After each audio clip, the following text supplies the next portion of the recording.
After years of driving taxis in Albuquerque, each day blending into the next in an endless parade of fares and tips, Charlie's life changed forever when a blind girl in a bright pink dress crossed paths with him during his shift. Something about her made his blood run cold. Where her eyes should have been, there was only smooth skin, her guidance cane tapping gently against the concrete in the scorching heat. The quiet confession that followed would shake Charlie to his core, words he never imagined hearing from such an innocent child. Comment below where you're watching from today, and if you like this shocking story, don't forget to subscribe. The sweltering summer afternoon blanketed Albuquerque in an oppressive heat, with waves visibly rippling above the asphalt. The streets were unusually quiet as most people sought refuge indoors from the relentless temperature, creating an almost ghost town atmosphere in certain areas. For Charlie, a taxi driver in his mid-50s, the sparse traffic made for easier navigation, but intensified the stifling heat in his cab. Just 3 hours into his shift, Charlie had already served 5 customers, an unusually good run for such a scorching day, when most people avoided walking outside.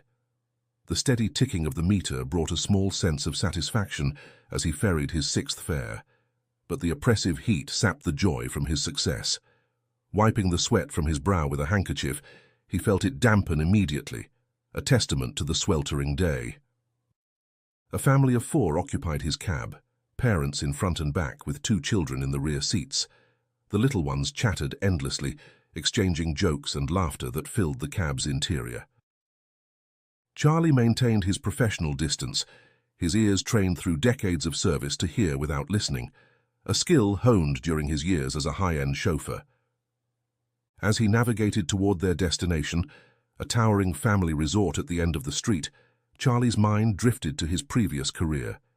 He recalled the pristine limousine he once drove through affluent neighborhoods, serving as a private chauffeur to a CEO of a multi-billion-dollar company.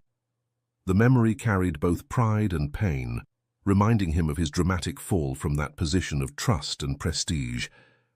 His thoughts lingered on the stupid act that cost him everything, secretly driving his employer's lonely, homeschooled 10-year-old son to a local playground. The boy, isolated by his father's strict educational regime, had found friendship with neighborhood children during these clandestine trips. Charlie had continued these secret excursions multiple times a week, watching the child's happiness grow until his father eventually discovered their arrangement. Charlie remembered the day it all came crashing down. The CEO's fury had been palpable, his face red with anger as he accused Charlie of endangering his son and betraying his trust. No amount of explanation about the boy's need for socialization or Charlie's good intentions could sway the man. The dismissal had been swift and final, forcing Charlie into his current position as a taxi driver. Charlie pulled his taxi to a smooth stop at the resort's grand lobby entrance and pushed away the bitter memories. He focused on the present, on the family in his cab, and on completing this fare with the professionalism he still prided himself on maintaining. The meter clicked to a stop, and Charlie prepared to conclude another successful ride in his new, humbler career. The fare meter displaying $27. The towering resort structure loomed above them, its modern glass facade reflecting the harsh afternoon sun. The father, sitting in the front passenger seat, reached for his wallet while the mother helped gather their children's scattered belongings. The father, clearly a tourist from his manner and dress, presented a crisp $100 bill for the $27 fare. The pristine condition of the bill caught Charlie's attention. It was clearly new, likely just withdrawn from a money changer of bank. Charlie checked his own wallet, already knowing he lacked sufficient change for such a large bill. He felt a twinge of frustration, realizing this simple fare was about to become more complicated. "I'm sorry, sir," Charlie said, turning to face the father. "I don't have enough change for $100. Is there any chance you have something smaller?" The father shook his head apologetically. "I'm afraid not. We just got into town and haven't had a chance to break any bills yet." Charlie suggested the guests check inside for change while he waited in his idling cab. He watched through his windshield as the father approached the hotel's check-in counter, only to return moments later with no success. The valet, when asked, also shook his head. No cash transactions allowed. Feeling the pressure of time ticking away, Charlie offered an alternative. "How about payment by debit card? I can process that right here." The father declined, explaining about currency conversion issues. The family stood uncertain in the lobby entrance, their luggage creating a small island around them as they discussed options. Charlie could see the parents' growing discomfort and the children's impatience. Eyeing the time and feeling the pressure of his waiting cab, Charlie proposed a solution. "Look, how about this? I'll take the $100 bill, find change at a nearby store and return it to the hotel within a few hours. Would that work for you?" The father, showing admirable caution, insisted on recording every possible detail: Charlie's taxi number, complete driver ID, full name, and personal contact information. Charlie complied patiently, understanding their need for security in this arrangement. He recited his information clearly, watching as the father meticulously noted everything in his phone. As the family finally moved toward the hotel entrance, Charlie stuffed the $100 bill into his wallet with a quiet grumble. He planned a quick trip to the convenience store just a block away, a swift fix to their shared dilemma. The valet gave him a knowing nod as he pulled away from the resort entrance. Navigating the short distance, Charlie allowed himself a fleeting moment of self-assurance. This minor detour would be handled quickly, and he'd be back on track ready to pick up the next fare to hit his daily target. Charlie parked his taxi in the convenience store's small lot, positioning it for a quick return to the resort. The store's fluorescent sign buzzed in the afternoon heat, promising air-conditioned relief inside. However, before he could reach the entrance, an unusual sight stopped him in his tracks. A young girl stood alone near the store's entrance, her presence immediately striking for several reasons. Her bright pink dress stood out vibrantly against the dull concrete surroundings, and her dark skin contrasted with her neatly braided hair. She moved carefully with a white cane, but something about her appearance seemed off. As Charlie drew closer, he noticed the most unsettling aspect of her appearance. Where her eyes should be, there was only smooth skin covering the upper portion of her face. It was as if the eye sockets themselves were never formed, creating an uncanny appearance that momentarily froze him in place. Charlie felt an immediate conflict between his desire to maintain professional distance and a tugging concern for this clearly vulnerable child. The sight both repelled and compelled him, stirring memories of his past choice to help another child in need. He hesitated, torn between walking past to complete his errand and approaching to ensure the girl's safety. Despite his unease, Charlie stepped closer to the girl. He kept his voice gentle but firm as he asked, "Hello there, are you all right? Where are you headed?" The girl turned her face towards his voice, her expression unreadable due to her lack of eyes. "Home," she replied simply, her voice small but clear. Charlie pressed further, trying to mask his discomfort at her unusual appearance. "And where is home? Are your parents nearby?" "Far away, sir," the girl added, her voice carrying a peculiar mix of innocence and determination that further piqued Charlie's curiosity. The heat bore down on them both as Charlie squatted next to her and waited for her to elaborate, but no further explanation came. He glanced around, hoping to spot an adult who might be responsible for her, but the area around the store remained deserted in the oppressive afternoon heat. Charlie found himself at a crossroads. His errand to get change suddenly seemed insignificant compared to the potential danger this young, disabled girl faced alone on the streets of Albuquerque. Yet he was acutely aware of his own vulnerability. A middle-aged man approaching a lone child could easily be misinterpreted. As he stood there, weighing his options, the girl shifted her weight, her cane tapping gently against the concrete. The sound seemed to echo in the quiet parking lot, a reminder of her vulnerability and Charlie's moral dilemma. With a deep breath, he made his decision, hoping he wouldn't regret getting involved once again in a child's welfare. Recognizing the need for a gentler approach, Charlie softened his tone. "See, "My name's Charlie, what's yours?" he offered, attempting to establish trust. The girl responded with equal softness, introducing herself as Zuri. The heat continued to press down on them as they stood outside the store, making the interaction more challenging. "Zuri, I'm a taxi driver," Charlie explained his role, hoping this information might make her more willing to share details about her destination. He emphasized his ability to drive her wherever she needed to go, if only she'd provide an address or location. At the word drive, Zuri's demeanor shifted slightly, but she merely repeated, "Far away, sir, to home. No family."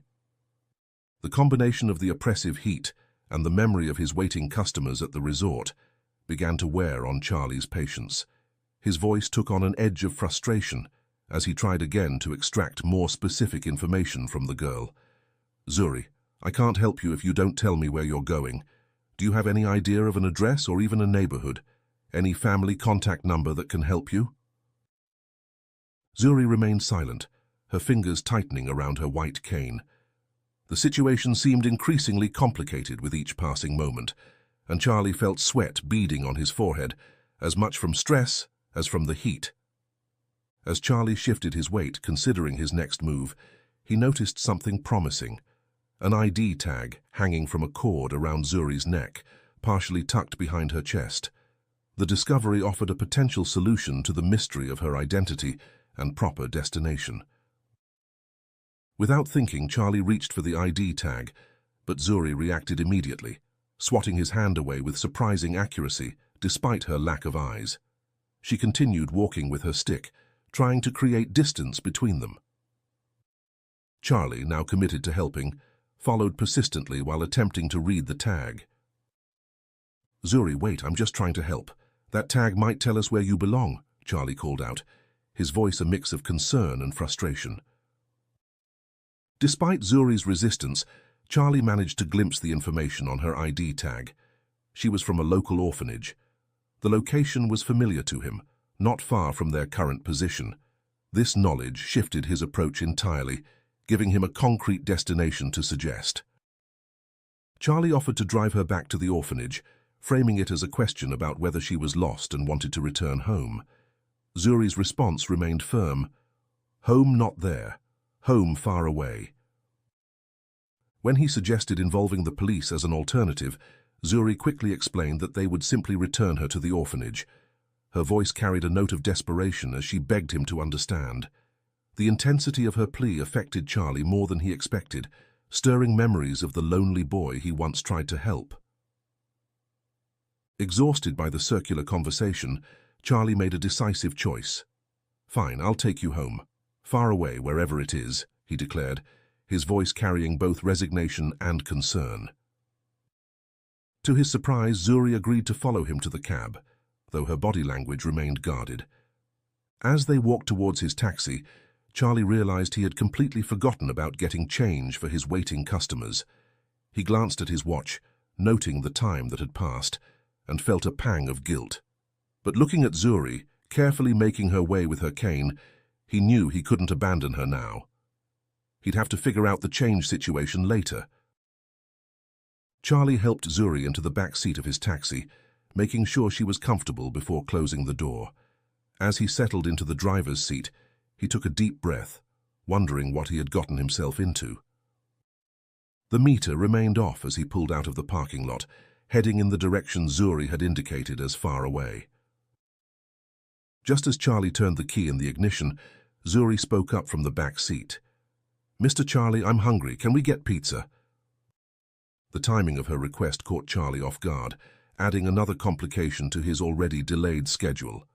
He glanced at the clock on his dashboard, acutely aware of the tourist family's change still waiting to be delivered, and his shift ticking away. "Pizza? Now?" Charlie asked, unable to keep the exasperation from his voice. "Zuri, we really should get you back to wherever it is you're going, far away." But something in Zuri's demeanor made him hesitate to refuse outright. Her face, despite its unusual smoothness where eyes should be, seemed to convey a mixture of hope and hunger that tugged at Charlie's conscience. Making what he later recognized as a reckless decision, Charlie agreed to the detour. He navigated through the afternoon streets, scanning for a pizza place while conscious of his growing list of obligations. After a few minutes of driving, Charlie spotted a suitable establishment.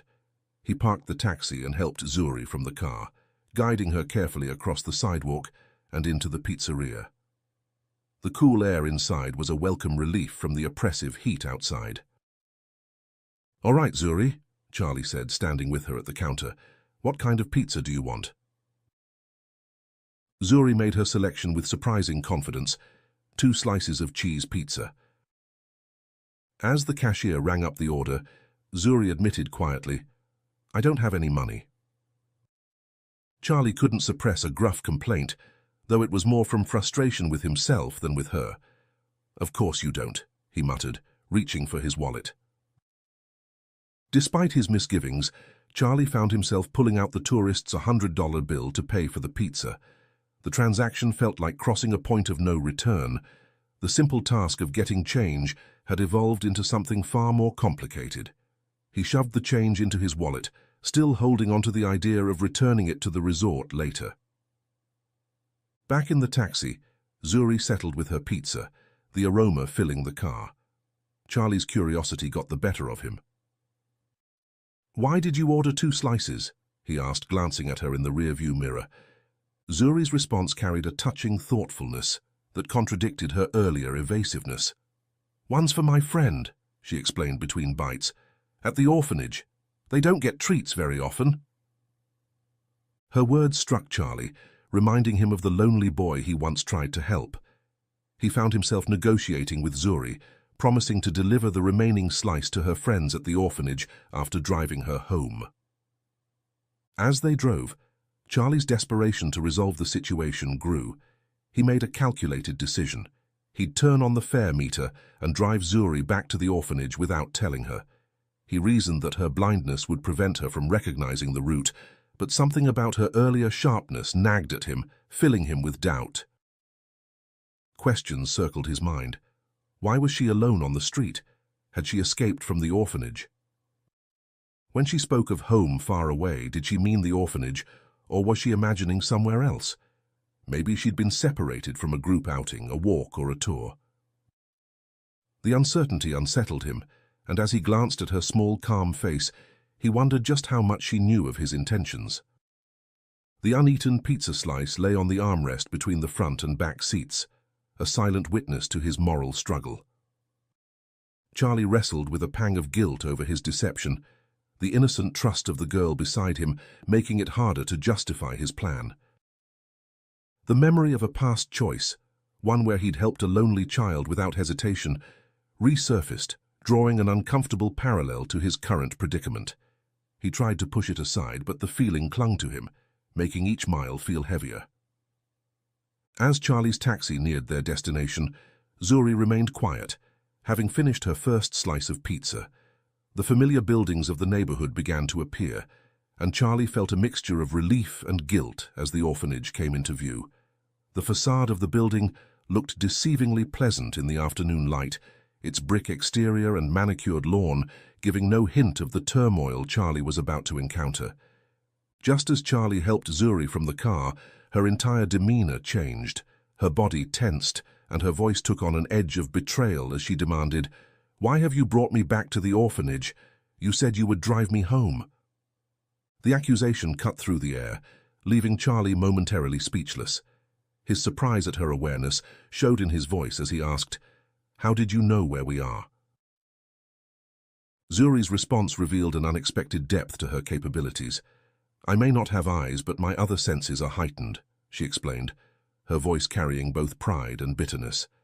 "I can smell the particular scent of the grounds, feel the change in the air. This place, it's unmistakable to me. But I don't know where to drive you. Far away is not a place. I just can't drive you and drop you at a random place. I don't want to be here. I want to go home, home far, far away." Before Charlie could formulate a response, the commotion attracted attention from inside. Several orphanage staff members emerged, their expressions showing recognition rather than surprise at Zuri's presence. They approached quickly, thanking Charlie profusely for returning her. "This isn't her first escape attempt," one of the staff members said casually. as if discussing a minor inconvenience rather than a child's desperate bid for freedom. Despite her limitations, she's proven remarkably adept at slipping away. This little weasel's smart, I tell you. Quick and smart. I can see that about her, Charlie said, and then, still reeling from the rapid turn of events, he suddenly remembered his running meter. About the taxi fare, he began, addressing the staff. Since I brought her back, I think it's only fair that the orphanage covers the cost. The staff's immediate rejection of responsibility triggered an increasingly heated argument. We didn't call for a taxi, one of them said dismissively. How you came to transport her is not our concern. Charlie felt his frustration mounting. Look, he said, his voice rising. Your security clearly isn't up to par if a blind child can just walk out. The least you could do is cover the transportation cost of returning her safely. The staff's dismissive attitude only fueled Charlie's anger. Their argument grew more intense until one staff member, a stern-faced woman, approached him and abruptly declared all her staff had duties to attend to inside. This discussion is over, she said flatly, turning her back on Charlie. Fuming from the encounter, Charlie returned to his taxi, slamming the door with more force than necessary. The sound echoed through the quiet street as he checked his phone, finding a message from an unknown foreign number, the tourist asking about his money. Charlie quickly called the tourist back, assuring him he hadn't absconded with the money. Yeah, I'm on my way. I'll get your change back to you within the next 30 minutes, I promise. He explained about running an errand but promised to return soon. The tourist's voice was tense with frustration as he threatened to call the taxi company and report Charlie if he didn't deliver the change in the next 30 minutes. As the call ended, Charlie noticed the forgotten pizza box. The sight of it reminded him of Zuri's thoughtfulness in saving a slice for her friends and his promise to deliver it. Despite his irritation, he couldn't bring himself to leave without fulfilling that small promise. Ah, bugger, he complained to himself. Grabbing the pizza box, Charlie walked back to the front entrance of the orphanage. His repeated knocks on the front door went unanswered. Peering through the small square window in the door revealed an empty reception area. The silence felt unusual for an institution housing children. As he was about to leave, a strange mixture of sounds caught his attention. Laughter mingled with crying, coming from somewhere around the building. The incongruity of the sounds sent a chill down Charlie's spine, despite the afternoon heat. Driven by curiosity and growing concern, Charlie circled the orphanage's perimeter. He discovered a back entrance and was about to investigate when the door suddenly burst open. Quick reflexes allowed him to duck behind a corner, concealing himself as a group emerged into the yard. The scene that unfolded before Charlie was horrific, a stark contrast to the pleasant facade the orphanage presented to the world. 5 staff members, including the woman he had argued with earlier, gathered with 10 disabled children in the backyard.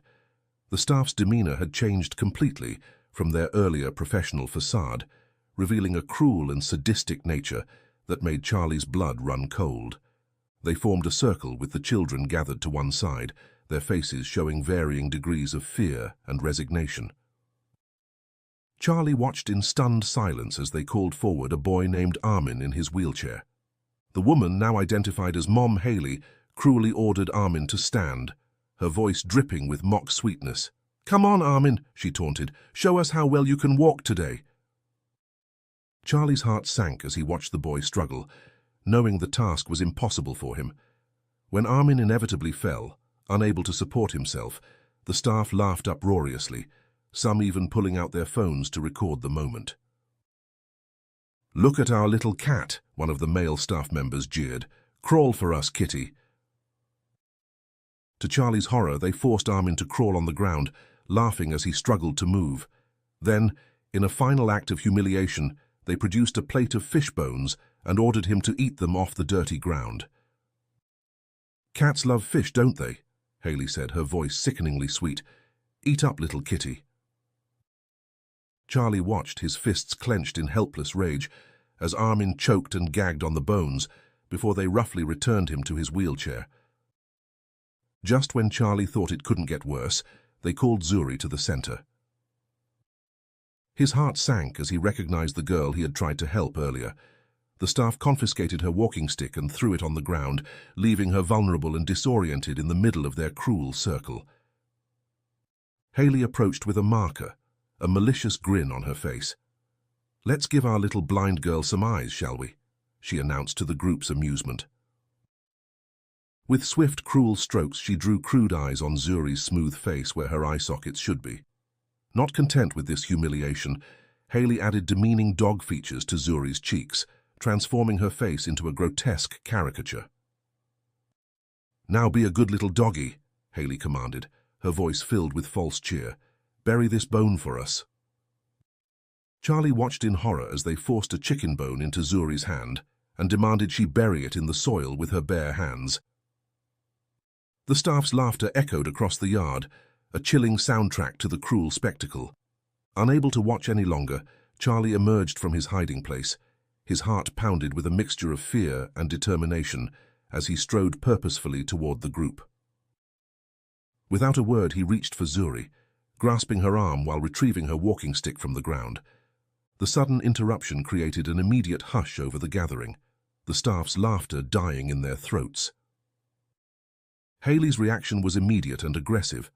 "What do you think you're doing?" she demanded, her voice sharp with anger. "This is private property. Leave immediately." Charlie's response was equally forceful. "What you're doing is evil and disgusting," he said, his voice shaking with barely contained rage. "These are children, not animals for your amusement. Your responsibility is to care for them, not humiliate them." The other staff members shifted uncomfortably, their phones still recording but now pointed toward the ground. Some looked ashamed, while others seemed more concerned with the potential consequences of being caught. Haley's defense was chilling in its conviction. "You don't understand," she insisted, her voice taking on a righteous tone. "We're not toying with them. This is necessary punishment. Zuri keeps trying to escape and Armin helps her. Disabled children require harsher discipline when they misbehave. That's how they learn to overcome their self-pity and entitlement." "If anyone's here feeling entitled, it's you, not the children." Charlie pointed his finger, his face turning red from anger, and he could feel the heat building up on his neck. During the confrontation, Zuri recognized Charlie's voice. Her face lit up with hope as she mentioned she could smell the pizza he brought back. This small moment of connection strengthened Charlie's resolve to protect her and the other children. Haley's tactics shifted as she realized the severity of the situation. She reached into her pocket and threw cash on the ground, $300 in crisp bills. "Take it," she said, her voice low and urgent. "Take the money and forget what you've seen here. It's more than fair compensation for your trouble." Charlie crouched to retrieve the money, using the motion to get closer to Zuri. Speaking in a whisper that Haley couldn't hear, he asked, "Zuri, can you run?" When she nodded, he gave her specific instructions. "When I say go, run straight in the direction I push you. Try to find my car. There's a big button near the AC. I want you to push that button. Can you do that?" Zuri didn't hesitate to say yes, and Charlie marveled at her bravery, despite her physical limitations. The plan formed quickly in his mind as he pretended to consider Haley's offer. Standing up with the money in his hand, Charlie knew he had only one chance to make this work. He had to create a distraction that would give Zuri the best chance of escape. Charlie's mind raced as he formulated his plan. He needed to create a distraction that would allow Zuri to escape, while also ensuring the safety of the other children. With a deep breath, he made his move. "You know what?" Charlie said loudly, addressing Haley and the other staff members. "I think you're right. I'll take the cash, deliver this pizza to Armin. He looks like he could use some real food after those fish bones." Charlie rolled the cash into his pocket. As he spoke, Charlie moved towards Armin, pizza box in hand. Haley immediately stepped in his path, her face contorted with anger. "Don't you dare approach any of these children," she hissed. "They're mine." The confrontation drew the attention of the other staff members, creating the distraction Charlie needed.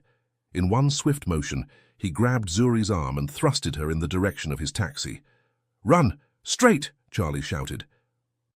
Simultaneously, he pressed the button on his key fob, unlocking the cab and hoping that Zuri could catch the sound of the doors unlocking. The scene erupted into chaos.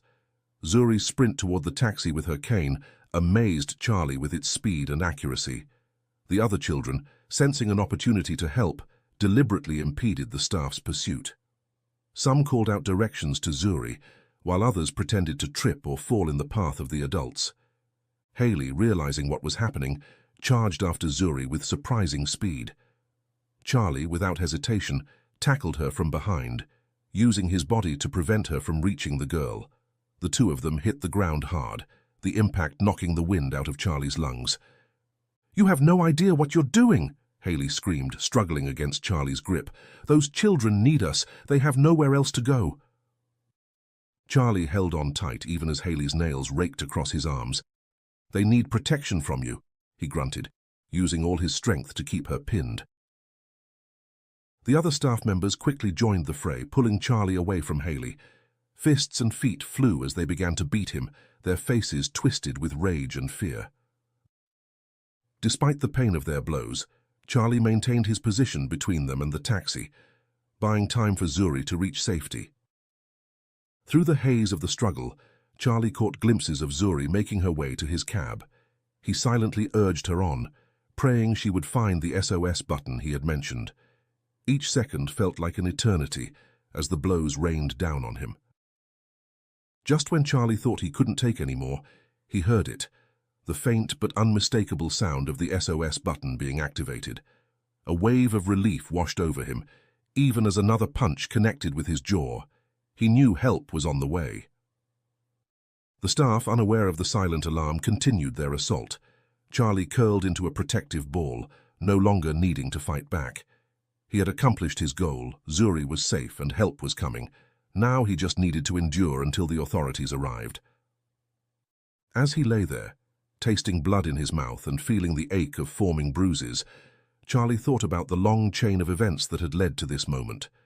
From a simple taxi fare to uncovering a horrific secret, it had been a day unlike any other in his life. And it wasn't over yet. The sound of approaching sirens cut through the air, causing the staff to freeze in their tracks. The cavalry was arriving, and with it, the promise of justice for the children who had suffered for so long. The wail of sirens grew louder, heralding the approach of multiple police vehicles. Their silent arrival, lights flashing but sirens cut, spoke to the seriousness of the SOS signal. Officers poured out of the cars, their movements swift and coordinated, suggesting experience with similar situations. The sight of uniformed officers caused the staff to immediately cease their assault on Charlie.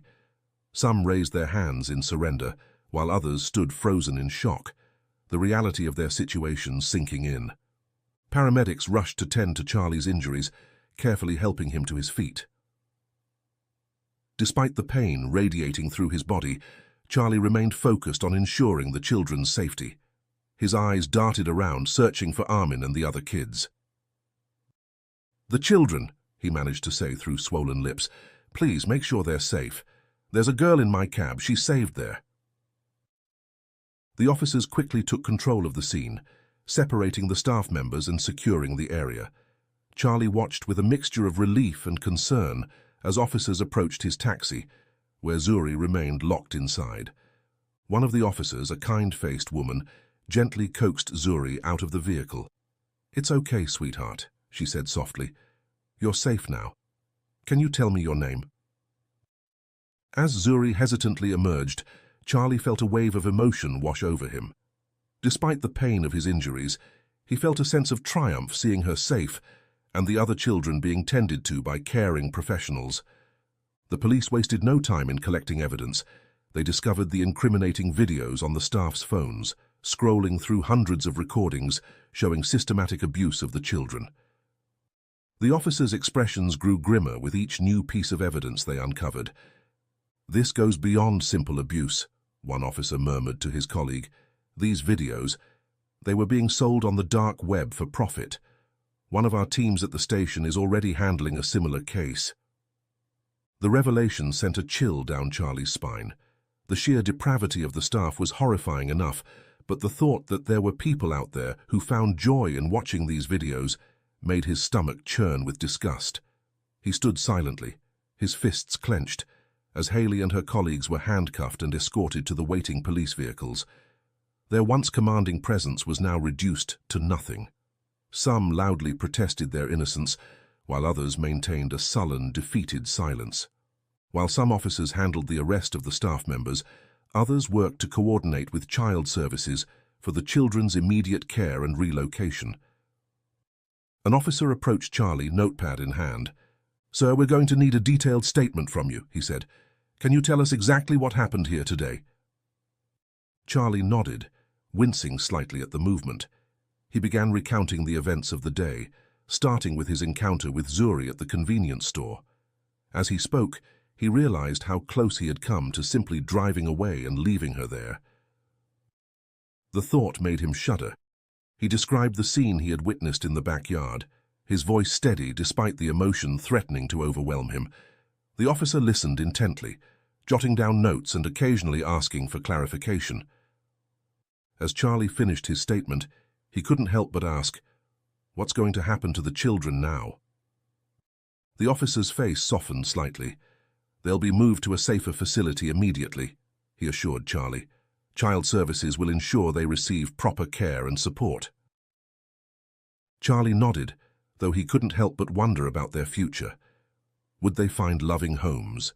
Would they be able to overcome the trauma they had endured? These questions weighed heavily on his mind as he watched the children being gently led to waiting vehicles. As the chaos of the scene began to settle, Charlie felt a mixture of exhaustion and relief wash over him. The day had taken an unexpected and harrowing turn, but in the end, he had made a difference. The thought brought a small smile to his bruised face, despite the pain. As the chaos began to settle, Charlie noticed Zuri approaching him. Her movements were more confident now that she had her walking stick back, navigating the unfamiliar terrain with surprising ease. When she reached him, she wrapped her arms around him in a tight hug, tears streaming down her face. "Thank you, Mr. Charlie," Zuri said, her voice muffled against his shirt. "You saved us. You're the first grown-up who ever helped us." Charlie felt a lump form in his throat, overwhelmed by the girl's gratitude and the weight of what she had endured. He gently patted her back, mindful of his own injuries. "You're very brave, Zuri," he said softly. "You helped save yourself and your friends too." As they stood there, Charlie became acutely aware of the attention they were attracting. Nearby officers and paramedics watched the emotional scene, some wiping away tears of their own. It was a moment of raw humanity amidst the clinical process of evidence gathering and arrests. Zuri pulled back slightly, her face turned up towards Charlie's voice. "Mr. Charlie," she said hesitantly, "can I become your driving companion? I promise I'll be good, and I won't ask you to pay for my food." The request broke Charlie's heart. He knew he couldn't make such a promise, no matter how much he wanted to help her. "I'm sorry, Zuri," he said, his voice thick with emotion. "There are rules about who can ride in taxis, but I promise I'll do everything I can to make sure you and your friends are taken care of." Zuri's face fell slightly, but she nodded in understanding. Charlie, struck by a sudden idea, reached into his pocket and pulled out one of the $100 bills Haley had thrown at him earlier. He pressed it into Zuri's hand along with his business card. "Keep these safe," he instructed her. "The money is for you to use when you need it. Keep it safe and secured, and my card has my number on it. If you ever need help, you can call me." Zuri's fingers closed around the items, a small smile forming on her face. "I'll keep them forever," she promised. Charlie knew he was making a potentially reckless promise, but he couldn't help himself. "Zuri," he said softly, "I'm going to do everything I can to make sure you have a good home. I can't make any guarantees, but I'm going to try to foster you once I get a better job. Would you like that?" Zuri's face lit up with hope. "Really? You'd do that for me?" Charlie nodded, then remembered she couldn't see the gesture. "Yes," he said firmly. "I promise I'll try my best." As they stood there, Charlie noticed Zuri still clutching the pizza box. He gently reminded her, Didn't you want to share that last slice with Armin? Zuri's face brightened at the reminder. Oh yes, can we give it to him now? Charlie guided Zuri towards where Armin sat in his wheelchair, surrounded by caring paramedics. As they approached, Armin looked up, his face a mixture of fear and hope.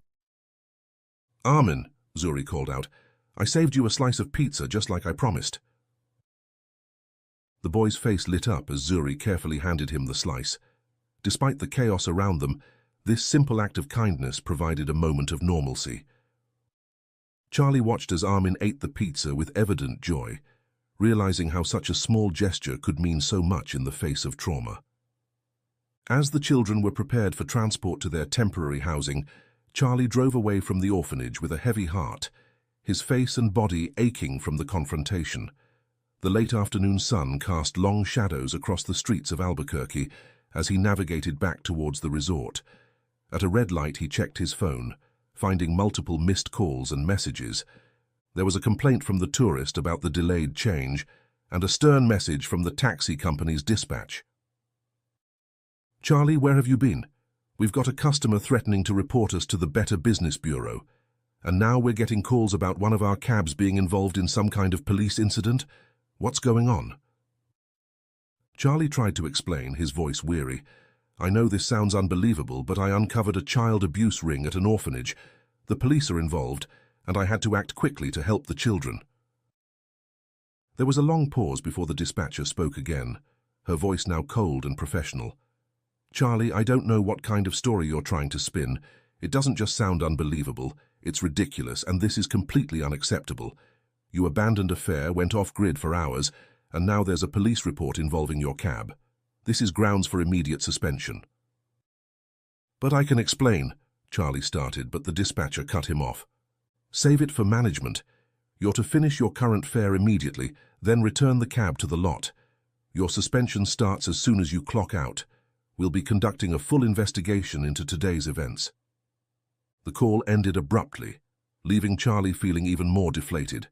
He realized the complexity of the situation he now faced, both professionally and personally. As Charlie navigated back to the resort, the late afternoon sun cast long shadows across the building's facade. He called the tourist, who directed him to the pool area. The contrast between the carefree resort atmosphere and his recent experience at the orphanage struck Charlie deeply. Walking through the resort to meet the tourist, Charlie passed families enjoying their vacations. Each happy child he saw reminded him of the orphanage children, creating a bittersweet awareness of the disparities in life. The chlorine smell from the pool mingled with the lingering scent of antiseptic from his treated wounds.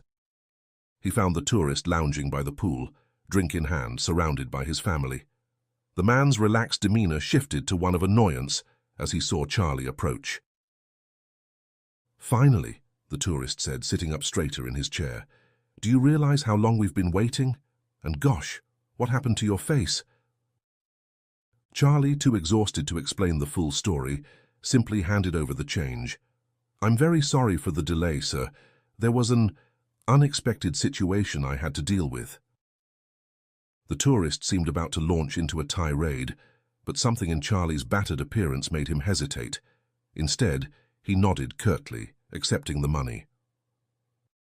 Well, I hope it was worth potentially losing your job over, he said, his tone a mixture of curiosity and judgment. Charlie paused, considering his response carefully.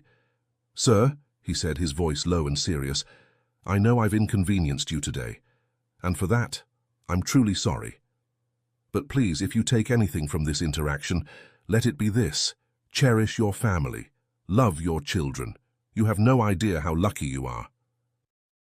The tourist's eyes widened slightly at the intensity in Charlie's voice. He nodded slowly, glancing at his own children playing in the pool. I will, he promised, his anger seemingly dissipating. As Charlie made his way back through the resort lobby, he felt the accumulated weight of the day's events pressing down on him. His decision to help Zuri, despite the personal cost, reminded him of his earlier career-ending choice to help another child in need. This time, however, the consequences felt worth the sacrifice, even as he faced an uncertain professional future. Charlie returned his taxi to the company lot, parking it with careful precision despite his exhaustion. The familiar routine of logging out and submitting his paperwork felt different now, marked by a sense of completion rather than defeat. As he handed over his keys to the night dispatcher, he couldn't help but feel that this might be the last time he did so. The dispatcher, noticing Charlie's battered appearance, asked with concern, "Are you sure you don't need a ride to the hospital?" Charlie shook his head. "No, I'm all right, just need some rest. I'll be in tomorrow to give a full report to management." As he walked away from the taxi lot, Charlie felt a strange mix of emotions. The day had been one of the most challenging of his life, but also one of the most meaningful. He had made a difference, possibly saved lives, and in doing so, had rediscovered a part of himself he thought he had lost. His feet carried him almost of their own accord back to the pizza place he had visited with Zuri earlier that day. As he approached the familiar storefront, he realized he was hungry.